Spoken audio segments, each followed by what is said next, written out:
everybody. Welcome to our show. We're having a little bit of technical difficulty. John, will you handle that while I do something here quickly? Okay. We've got a guest coming in named Art Hardy.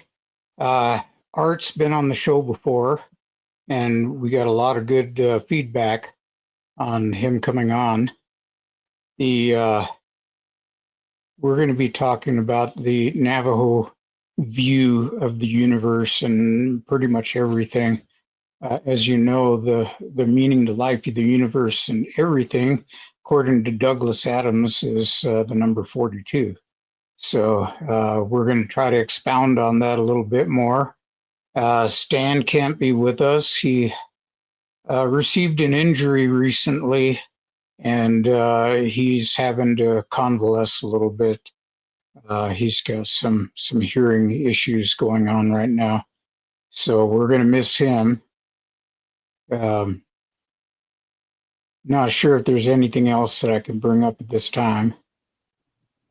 Well, today we are, our subject is the Navajo medicine man and his wisdom about being a Navajo Nation leader, and also he'll speak about how our planetary systems are in alignment with the Dine way of living. So I'm looking forward to that. He should be getting on here real quickly. But as far as we've had a week, haven't we, John, with people having experiences, including Stan. Would you like to share what Stan dealt with this week a little bit? Issues. Well, without getting into too much personal stuff, he did get an injury to his ear, and he's having a difficult time hearing right now. But not only that, but the other day he had a UFO sighting, and this UFO was traveling over Gallup going toward the northeast, and it was meandering like a tadpole would swim. He watched it till it went out of sight. Later on that day, he heard a loud bang, like a big giant weight was thrown onto his trailer roof, and then running footsteps going all the way the length of his trailer. And when he ran outside, there was nothing to be seen. So that kind of shook him up and got his attention a little bit. And I'm sure with his inability to hear, that sound had to be pretty loud for him to hear it. So, Michelle, back to you. Thank you. Yeah, and our guest is backstage, and he just showed up. There's some technical difficulties you have to deal with from time to time. We can make it mean something, but I would like to introduce our occurring guest, Art Hardy. Nice to have you on. I hope everything's going well with you, and our apologies for your backstage and trying to get on. Had some difficulties there, but we're so glad. No problem. We're so glad to have you once again. You know, the last show we had was the last podcast we did with Crossroads, and it was fabulous, and the audience was gripped. So hopefully today we can be just as informed as we were back in 2024. And I'll turn the time over to you. Good afternoon, good evening, everyone that's online and participating in today's episode. Thank you, Michelle and Jonathan, for having me online today. I really do appreciate your invitation, and I hope we have a really good, thorough discussion again today with today's topics. And I just really appreciate the both of you for what you do and what you represent. Thank you. You're welcome, Art. So our topic today is you being the medicine man and a Navajo Nation leader, and your descriptive narrative that describes the planetary universe that relates to the Dine, which is us, Navajos, and what happens in those occurrences with the universe as we experience as Native Americans. You can expound on that if you like. Yeah, you're talking about the recent alignment, right, of the planets that happened. Um, Not necessarily. I think we kind of covered that in the last podcast. Okay. But Michelle had mentioned that we wanted to talk more about the celestial beings, and we wanted to see, or she wanted to hear more about how the Navajo culture integrates with celestial bodies, celestial beings, celestial existence throughout the universe, and how that energy it does. It's all related, and it's related because our gods, the creation, that the god, the black god, as we call him, and he is the one that ultimately he is a creator, and he's put together a very divine interconnectedness with the universe from our point of view as being human beings or five-fingered beings.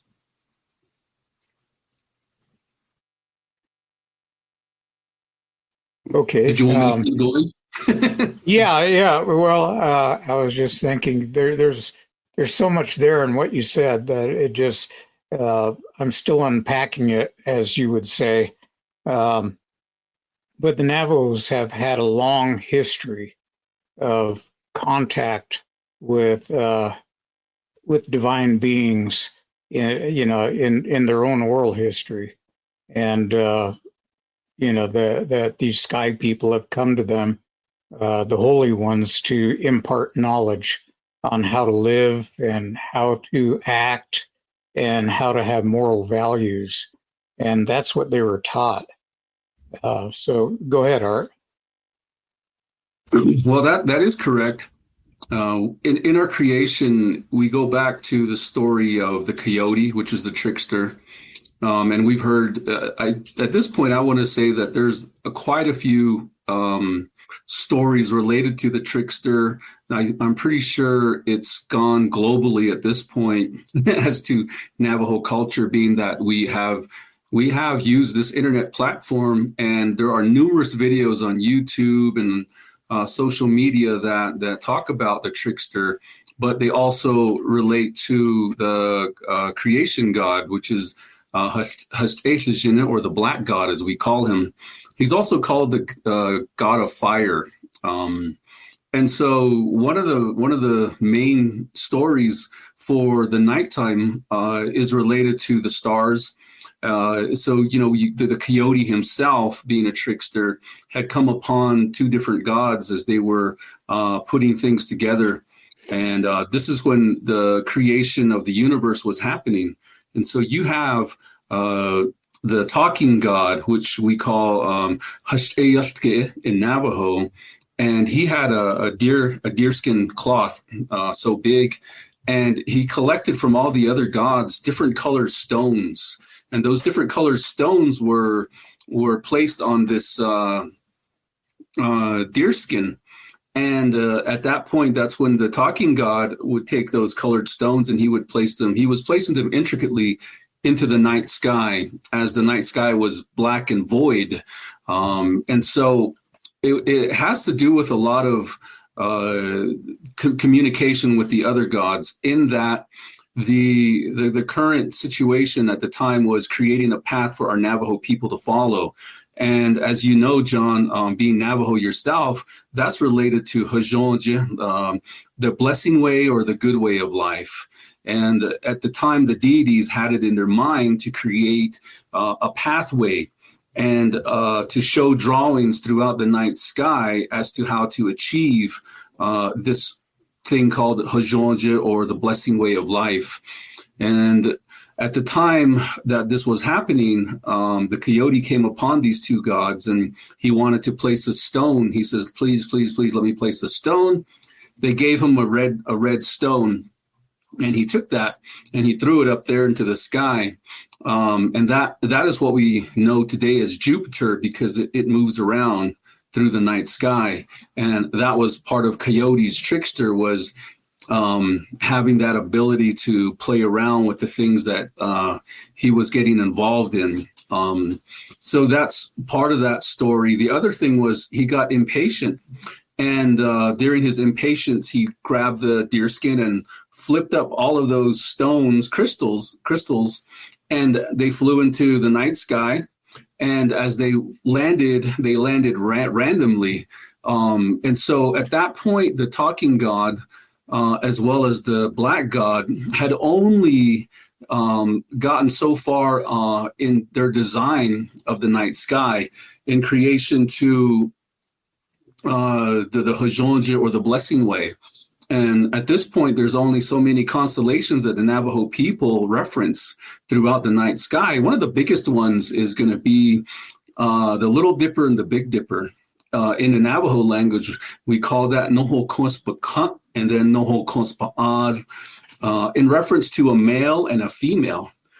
So one thing that's always interesting to me is that the northern star, which is Noho Konspakant, is the northern fire, the everlasting fire is what we call it. All the constellations revolve around that northern star. It doesn't matter what constellation it is, they revolve around that star. So these constellations, as what we know as the Little Dipper and the Big Dipper, they reference certain times of the season. So throughout the year, we have the 4 seasons that take place. And so for every season that we go through, we either have the male deity or the female deity represented in the night sky as the sun sets. And so during the night sky, right now during spring, you have the female, which is represented as the night sky. Or as the evening becomes upon us, you see the female version, which is later on in the morning time, it'll rotate to where you see the male. And at that point, and so this is how we understand our seasons and the way that we took care of ourselves agriculturally, predating Western civilization. And so some of the stories that we're telling today, they're normally told during the winter, but for purposes of education and to keep and to help you with your TV show or your podcast, sorry, I'm willing to tell the story. A lot of people need to hear this, especially the younger generation of Native Americans that are out there. It's not so much that this Navajo culture just only directly relates to Navajo people. There's a lot of good teaching within it that can provide, as you just stated, good morals, virtuous behavior, maybe even ethics. It depends on how you relate these stories to the young children or to even to yourself, and how you can maybe hold yourself to some type of standard and have some integrity about yourself. To get more familiar with these stories, it does take a tremendous amount of time to tell the story in the way that it is meant to be told. And it's also these stories are supposed to be told during a certain time and a certain setting. But we're going to go ahead and pass all of that just to get the information out there. And that's one of the things I like about your episodes is that you give that platform that full attention that it deserves and it needs, as well as the respect. And so going back into the story itself, the Milky Way. Let's talk about the Milky Way real quick. The Milky Way, at the time, talking god and the black god, as we call him. I don't even want to call him the god of darkness. This doesn't sound right, but the black god, he ended up taking crystals and crushing them up and creating a powder. And through that powder, he expanded that powder out into the night sky, and that is what is known as the Milky Way now. But that is related to the interconnectedness of the universe, and so that comes directly back to us as a human being, as a human body. But we know that we're born of the stars, correct? We know that's true about us.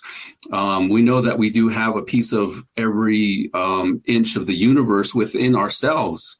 And so because of that, somehow, some way, through our tradition and our culture, our stories, we were able to formulate and get a good understanding in our own way at the time, how life is all connected and how that structure has been created for us as a divine people. Because now remember, Navajo people refer to themselves as Dine, which is the holy people or the holy ones.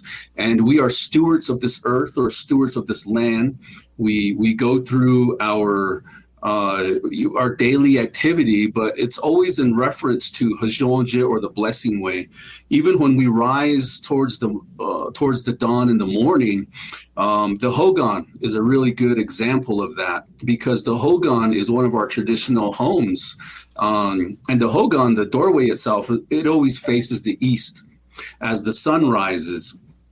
And that's where the Hajonje starts and begins. A lot of teaching goes back to we as kids were always told, get up before the sun. In the sun in Navajo, he is called Jonah A, and he's one of our gods, and sometimes we refer to him as our father. And so he's watching. He's forever watching you. So if you're sleeping in, he's definitely going to see and know that you're not doing things in accordance with the grand design that these gods had for us. So, but there's consequences and ramifications for sleeping in all the time, and we won't go into that. But I want to stick to the star stories. So now let's take the Hogan again. It does have a circular type or a circular shape to it. And that's in reference to Mother Earth, because we know that the Earth is round. One thing that always boggles my mind is that how did these older Navajos, that predated science or European teaching, how did they know that the Earth was round? That's one of the things. And the reason why the Hogan was shaped the way that it was is, to answer my own question, is when you look out towards the horizon, and you look at the horizon, it creates a circle around you, correct? Mm-hmm, mm-hmm. And so through that is where the Hogan was based. And then you look at the sky during the day, and it creates a dome shape. So that dome shape is the reference to the inside of the Hogan as it's shaped similar to a dome. And then you take the fireplace within these Hogans, the stove, they put it right directly in the center. That's a representation of the Northern Star, the North Star. And so that sits right in the middle. And again, when you walk into these homes, you come in and you go around in such a way that you're going from the east. You'll start from the east and you'll go to the south, to the west, to the north, and then back out the east again. And that is in reference to how the Big Dipper and Little Dipper revolve around the Northern Star. So we have that teaching there that shows us the correct path of Hajonje, your mind and your thoughts, as well as your body. Everything has a movement about you as a creation, and that movement is really what. For whatever reason, the Navajo people have really thought this through, and is how they created these stories and how they came up with certain ideas. And that's where we as Navajo people pride ourselves in the fact that we've researched this for many, many generations, many moons. That's what we have done. And we've taken that information and we've made it to a spiritual point. We've made it to a holistic point. And from those points of views, I honestly, this is my coworker here. I'm sharing an office with him. He's leaving for the day.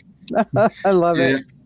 Yeah, so I'm still at work, but it's after 5, so I'm taking care of this. But anyway, so we have that whole setup there as to how we can follow this path to have a very divine life, and that's where I think the teaching of the medicine man or the medicine woman, medicine people really comes into play. We have to preserve this knowledge some way, somehow. And I found that one way to do that is through social media. One way to do that is through YouTube, and we have resources now to do this.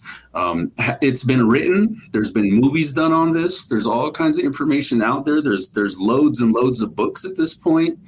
But it still fascinates people when I talk about it.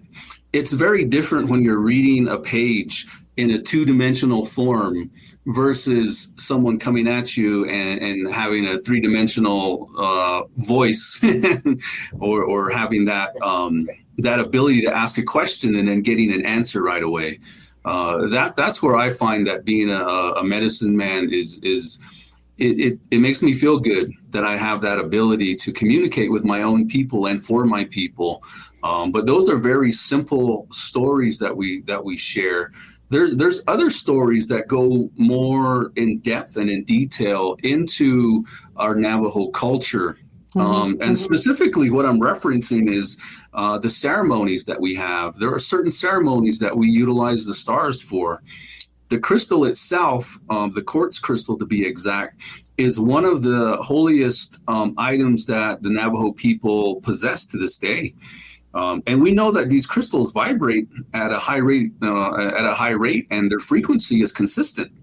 So in your watch, if you have a watch and there's a little quartz crystal in it, the reason why they put a quartz crystal in it is because that's a consistent vibrational frequency. And that vibration is what allows time to be kept at such a down to, I don't even want to, like, it is so precise that that quartz crystal is able to keep time. And this is where we have realized that as Navajo people through our culture. And so we use that crystal in our ceremonies. One thing that it does is that vibration that comes off of it, the frequency that it creates, it affects us through and through our body. As it affects us, it helps us solidify, because we are vibrating at a frequency too. Typically, we're at a low frequency. So where I'm at, sitting down, I'm somewhere around maybe 5 to 9 hertz. As soon as I stand up, it jumps anywhere from 5 to maybe 15 to 16 hertz. And so everything that we do is relative to how we communicate with the universe, how that universe communicates with us. So if you want to pray, obviously you're probably better off sitting down. A lower tone of frequency seems to have a better effect because it's calming and you're not moving around, et cetera, et cetera. And so you're able to communicate with celestial beings and bodies. And I don't mean little green men. I'm talking more of a spiritual nature. In our culture, we have ancestors that we refer to in our prayers. And those ancestors that we refer to, Dine, is part of it. It's what we call them in Navajo. You can reference them that way. That's one way to do it. And in that, in your prayer, as you reference them, we're calling to our ancestors to come help us. Normally, it's in a time of need or a time of crisis. There's a lot of people that get hurt. They need healing. They have mental issues. They have physical issues, different things that go on with the human body. And we utilize the energy of past lives, so to speak. We use that energy to heal this body. The quartz crystal, if there's enough of them, you will feel that vibration coming off of them. I don't know if you've heard stories about people going into the big crystal caves down in South America. And when they come out, they're throwing up, their energy is completely drained, they're falling around, they're fainting. And that is the evidence of how powerful these crystals can be if you don't respect it and if you don't understand it.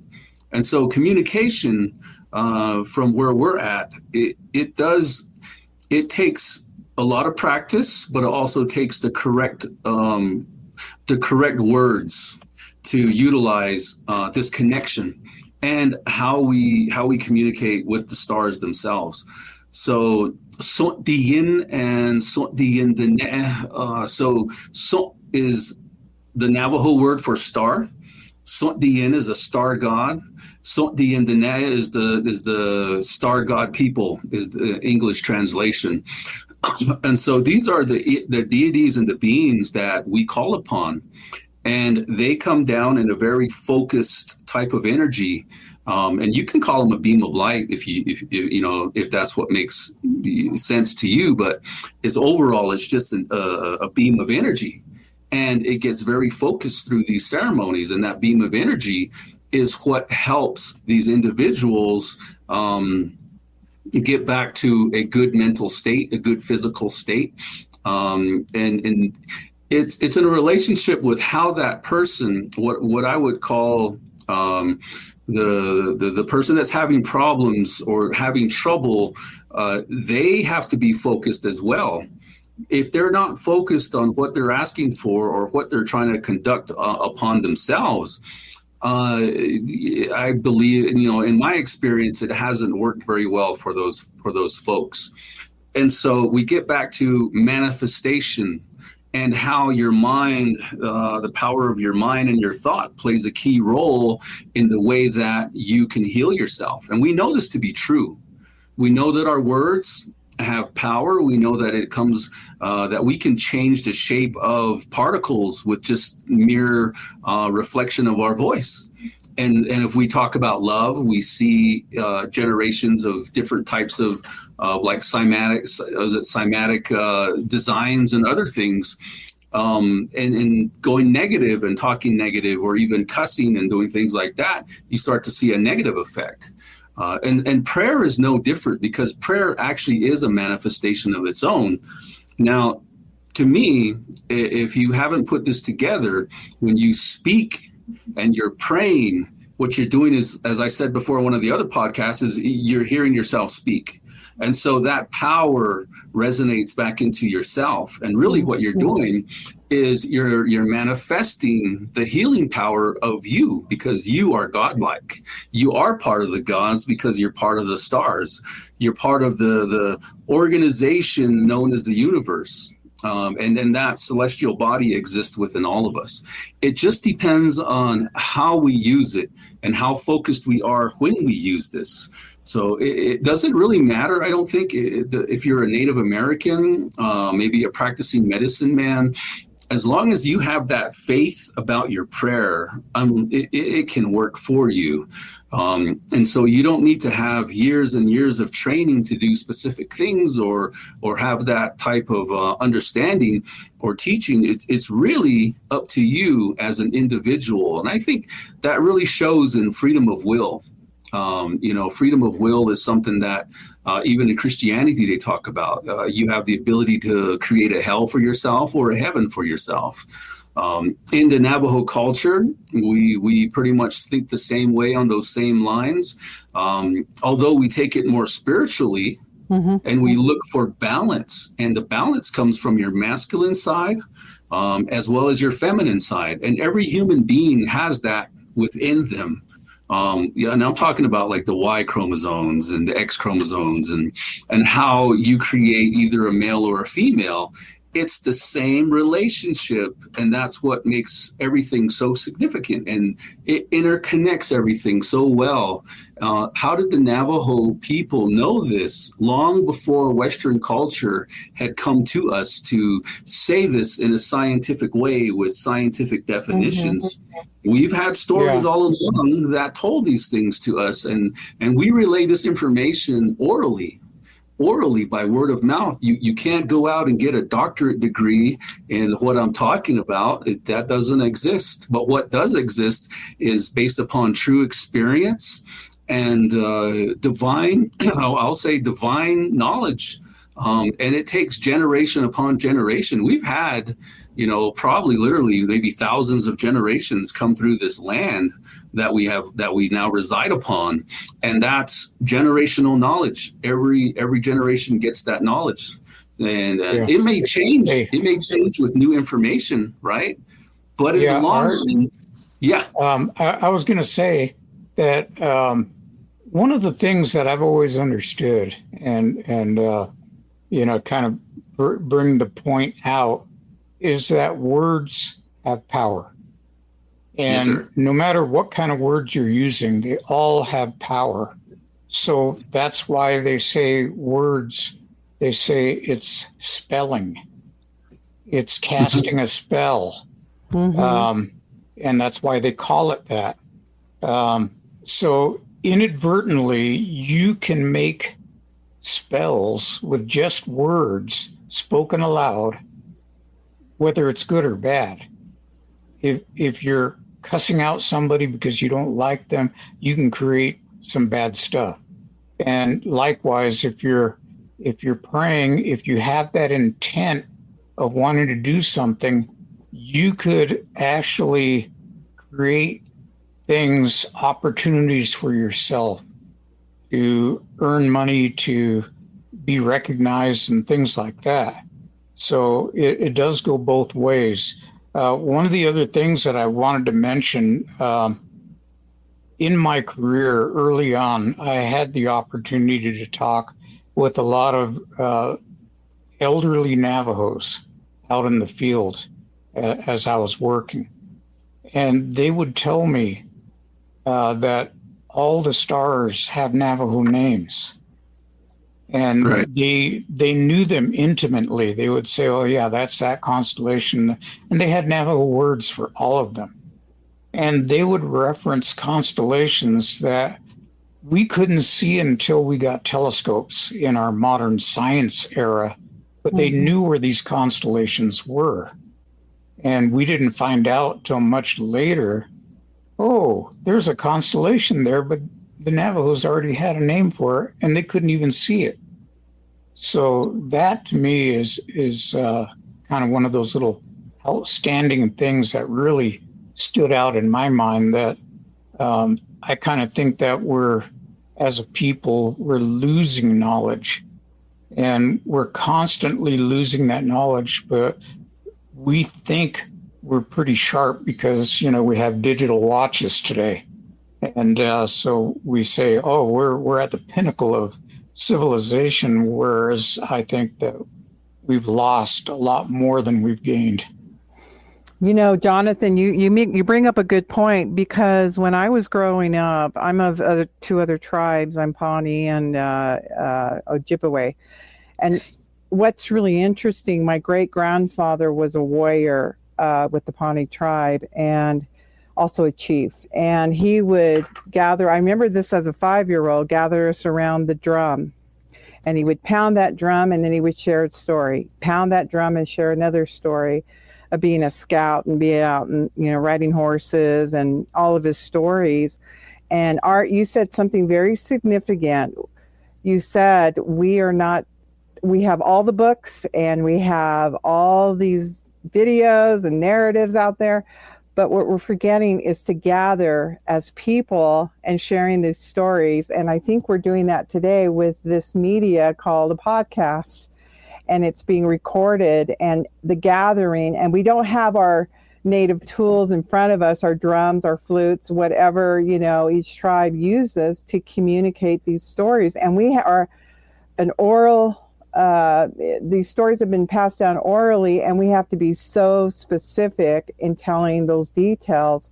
And I think that's what's missing today, as Jonathan is saying, is we're missing that tool of specifics, and we're allowing artificial intelligence to solve things.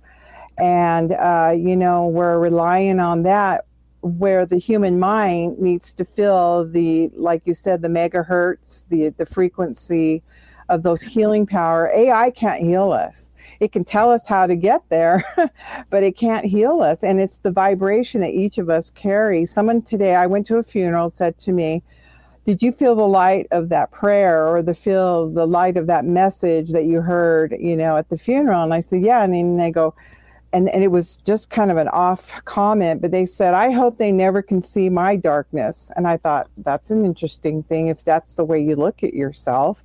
And I made that comment. Is that the way you look at yourself? And no, not really. Then why would you say such a thing? So those kind of things, maybe he was having, or she was having, a dark moment in their lives that, they didn't want to share, but they felt it. So the intention, sometimes we address things like that in our lives. And so how do you deal with people who are going through something like that?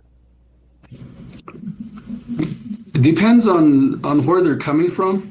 To be honest, I do play psychologist at some point while I'm conducting prayer services or ceremonies. There's a lot of folks out there that are looking for direction, and sometimes the folks are their own worst enemies. Such is the case when you're dealing with addiction. When you deal with addiction, it's the person's mind that is playing that role of why that addiction is still there, and how it can get pretty deep. One way that I've understood prayer is, if someone is willing to help themselves, that's half the battle. To me, it's if I was to go to pray for, let's say, John, who's having a difficult time and he doesn't want the prayer, it defeats the purpose. It's got to be John who comes over to ask for help, and John to sit there for himself, and he's got to recite some of the things that he's going through, that may be a part of that issue or whatever he may be dealing with, and then I give them time to speak, but I also like to talk back to them and let them hear what I've seen so far as a human being. I've gone through trials in my life, hardships in my life, and a lot of the things that I've gone through, I'm able to use that as a tool. And I relay that information to them openly and freely. I tend to not hide anything from anyone. And that's just the way I feel the best way to represent my people and my culture is to be very open about things. In this day and age, one thing that I find now is that there's a lot of frauds out there claiming to be this, claiming to be that. And because of that, we get a lot of miscommunication going. And that miscommunication, some people will actually go as far as what they've been told, and that's where we run into issues of that person having the wrong information. They're not, taking care of themselves the way that they should, et cetera, et cetera. So it actually can snowball pretty fast. And so that's where I'm at in my life is, I want to help. I want to help if I can. If I can't, I will try to find somebody who can help you.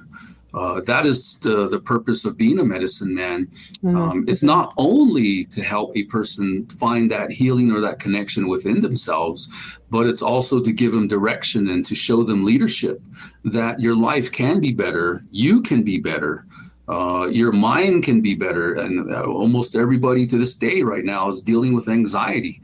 Is that because everybody's eating McDonald's? Is it a stimulant thing that has created anxiety? Some people believe that. Some people will go out of their way to make that a point and say, you drank some kind of soft drink that has zero on it, and now you're hallucinating. And it's an effect because the chemicals they put into these drinks. So that's where we run into issues. And as a medicine man now in a modern era, how do you deal with things like that come up where they bring me a doctor's statement and say, this is what they're telling me? How do you fix this? Is there a way to fix this? And, the short answer is no. There are a lot of ways we can't fix that because these prayers are old. These prayers are older. And they come from a time when things were more simplistic and everything wasn't related to chemicalization or anything of that nature. And so we find out that, let's take uranium for an example. Uranium in our culture is a god, is one of the deities, but he's a dark god. He's a dark deity. And because of that, he creates sickness. And so we go back to the stories of the twin heroes, the boys that went on a expedition to eliminate all of these very bad things throughout the world in our Navajo culture, in our stories. And so when they did that, they defeated some of these giants, as we call them, and a lot of them are called yetis in through the Navajo language. We call them yetis. And through that, we know that particular giant brings sickness and death, cancer. And so, as we made a pact with them after they were defeated, some of these gods were defeated. Giants were defeated by our twins. They made a pact. They came up with this term, I guess, as "Do not bother me, and I will not bother you." But today you find mining going on all through federal reservations, and it's not only Navajo Nation. But imagine waking up that giant, and now the people on Earth are sick. Cancer has run rampant. Now, what if we knew this information and we took it serious as to leave that sleeping giant alone? Then we wouldn't have death running wild and rampant across the lands in the form of sickness and cancer. And so those are some of the pacts that our stories talk about that were made by our warriors, that were made at the time before Western civilization came to our area. And these stories are all related back to the stars, because the twins, their father is the sun. And as we know, the sun is the biggest star. The closest star to us is the sun. In our stories, we talk about the sun being a crystal. And that crystal rises from the east and sets in the west day after day after day. At one point in time, the deities had come up with a person, a male figure, to carry this crystal across the sky. He's tasked with this day in, day out, forever, for the rest of the time. But he made a statement. He says, "I can't do this every day. I can't do this day after day after day because I'm not immortal. And so I need something to keep me going." "Oh, well, we'll do something then. We'll help you with this. So every day at sunset, we'll take some lives off of the planet, which is death, and we'll rejuvenate you so that you may rise tomorrow morning." And now we get into the stories of a natural order, or natural laws, as some people call it. And that's where we have one big star going around, every single day. But at the end of the day, it calls for death. It calls for energy, human energy, five-fingered being energy, so that the next day it can rise again, and so on and so forth. And so the moon has the same type of story with it.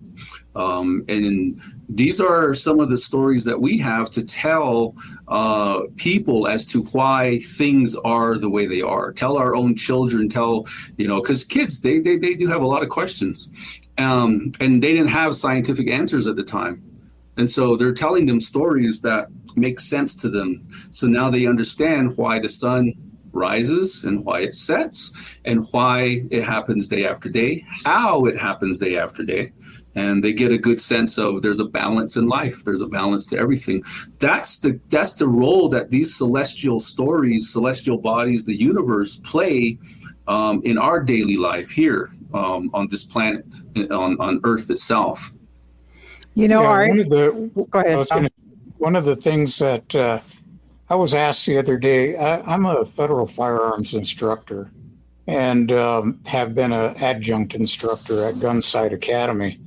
And one of the things that I was talking to 3 people just the other day, and they asked me, with your knowledge of training in firearms, between the 3 of us, there was 1 woman and 2 men. They said, "Which do you think would be the best student to learn how to shoot?" And without even hesitating, I said, "The woman." And they said, "Why?"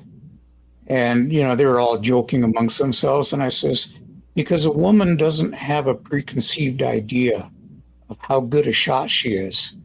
And she doesn't brag about being raised and handling guns all her lives. So I says, she's willing to receive instruction.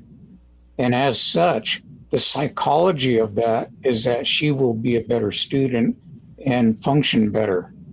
Whereas the man says, "Oh, I already know all this," and it's often said that you cannot fill a vessel with water if it's already filled. And so you can't pour any other knowledge in there because it's too full of knowledge. And you're looking for somebody that's willing to get rid of some of that knowledge and accept what you're giving them to understand what you're doing. And so, there is psychology involved in a lot of this.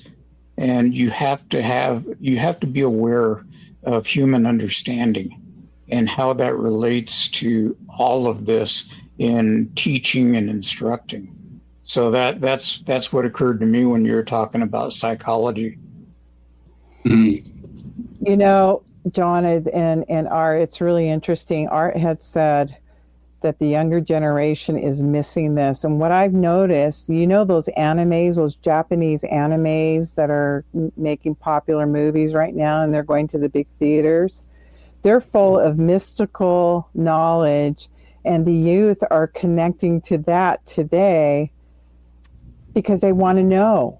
They really do want to know. And that's why some of these movies are so popular, and they even dress up as the characters that are animes. And I took an observance. I went to go see a movie recently, and this one movie that was Tutorial, I think it was like a sequel to Tutorial. I think that's what I was asking one of the youth.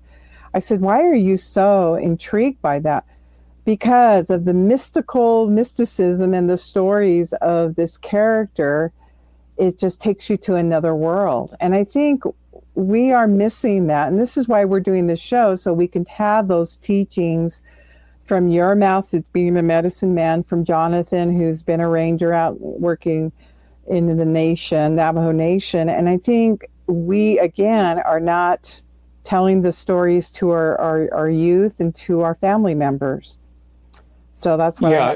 In today's society, we have been taught, if you look at a movie today, it's action, action, action, action all the way through until the end. In the old days, in the 50s, early 60s, you would actually have plot development. You would have drama. You would have all this stuff building up to maybe a gun being produced and a shot fired. But that wasn't the point of the movie. The movie was this interplay between people and the drama involved in that and the mystery. And so today's youth, they've been sold on this idea of action, action, action. Mm-hmm. And a lot of them don't have the patience to sit down and listen and be still. And so that's why they're kind of, in a sense, missing the bus. When it comes to a lot of this, we become our own worst enemy. And, we just don't want to take the time to listen. And when you talk about medicine men, you think, oh, I have to learn this stuff all my life to be a medicine man. And that's not necessarily true. Yeah, that's true. And I think everyone has that ability, like I said before. We all have that ability to to heal ourselves, and it's proven science, and that's one thing that I realized as I started to train and develop my skill, was that it correlates to science.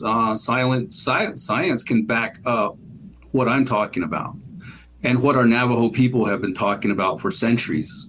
What they've already been displaying and utilizing for centuries is now backed up by science.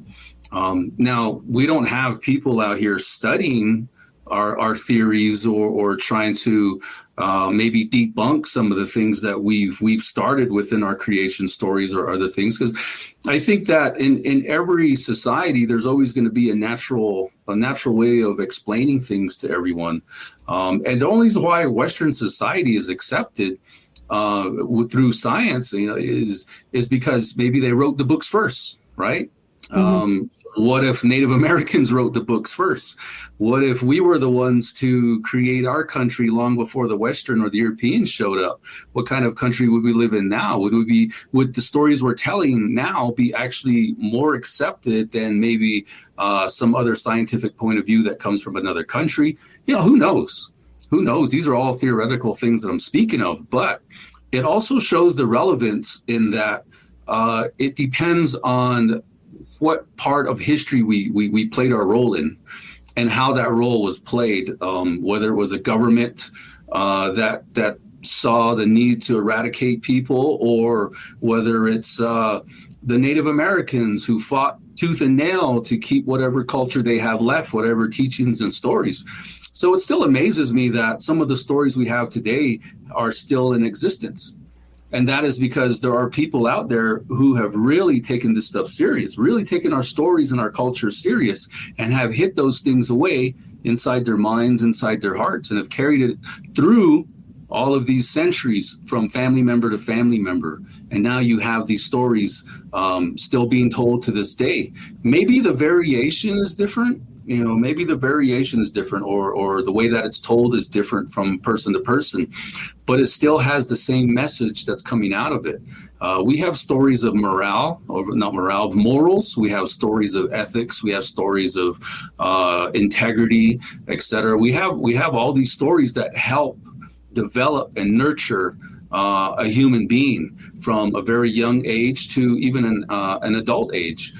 We're always constantly learning. And that's the thing about Navajos is we always say, in this life, you will never learn it all. You will never have all the information that you want to exist. And that's just something that's reserved for the gods. And so when we're talking about the universe, as it's expanding right now, as we're speaking right now, we're floating through space according to science. And because of all the things that are happening there, how and why did our prayers generated from somewhere within these movements? Our prayers generated from somewhere out from the darkness, and it was brought forth to us.